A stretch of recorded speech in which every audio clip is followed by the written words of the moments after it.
Rep. Gerry Connolly, Democrat, Virginia, and Professor Sally Katzen, minority witness, discussed damage done by past deregulation and have said that effective regulation protects Americans and promotes a strong economy. Please leave your feedback and subscribe to Happen Just Now for more political and policy content.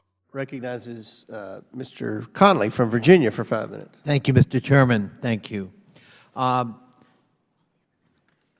Well, Professor Katzen put her finger on the title of this hearing, which shows you the intellectual dishonesty of y'all being here. Because this hearing is all about confirmation bias. And that bias is predicated on a false narrative and a mindless narrative that all regulation is burdensome, most of it's unnecessary or duplicative. And if we just, it reminds me of the scene in Amadeus, where Amadeus puts on his very first production for the emperor of the Austro-Hungarian Empire, and the empire goes to greet him after the performance. And Amadeus asks, Mozart asks him, "What did you think?" And the emperor goes, "Well," and the court composer goes, "Too many notes." And the emperor goes, "Yes, too many notes. Cut out a few, it'd be perfect." That's the approach to regulation.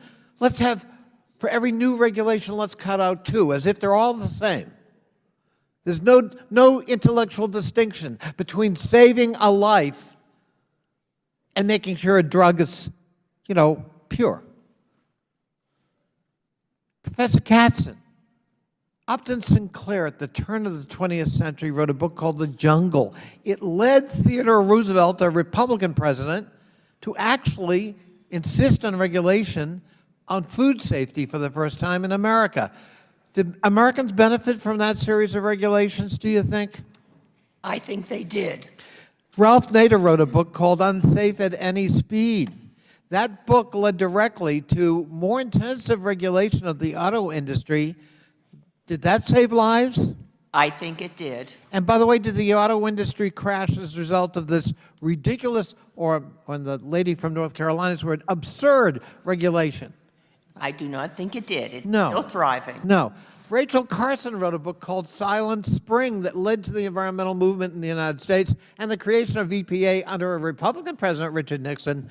Do you think, well, we've already heard you, but I mean, do you think that that movement, the environmental movement in both clean air, clean water, and looking at dangerous pesticides and chemicals, was that a good thing?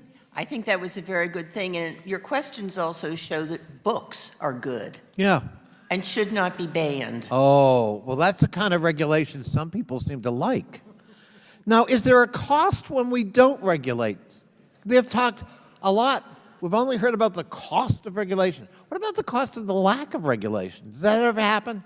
It has happened, unfortunately, too frequently with disasters such as those mentioned by Mr. Rankin and some of the ones that I've talked about where lives are at stake, or in the financial area where savings are lost. So during Trump's 4 years, and apparently that was just the paragon of deregulation, thank God, somebody cared about that. He reversed rules requiring oil and gas companies to monitor and repair leaks in the facilities, blocked coal companies from dumping debris into local streams, and mandating braking system upgrades for high-hazard trains, hauling flammable liquids like oil and ethanol. Gosh, what could go wrong with rescinding those kinds of regulations? Derailments and explosions and threatening the air and therefore the life of the people in East Palestine. Any example come to mind of what could go wrong with that recently? Recently, yes. There have been several, 4, I think. And for example, the one in Ohio, if I recall, not only did they have to evacuate parts of the community, but they're now worried about long-term environmental costs from the exposure to toxins from that derailment. Is that correct? That's correct, and it's consistent with what we saw after 9/11. We thought after 9/11 that it was just at that time, but people who were on the site have suffered unbelievably torturous. So really, it's sort of in the eye of the beholder, isn't it?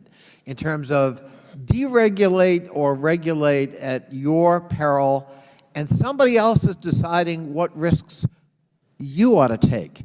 And the risk of this philosophy of regulation is bad, let's deregulate everything we can, is that the risk then falls on the public in terms of health, safety, and life and limb. And we've seen the consequences of taking that risk all too often. I yield back. Please leave comments. Thanks for watching. Happened just now.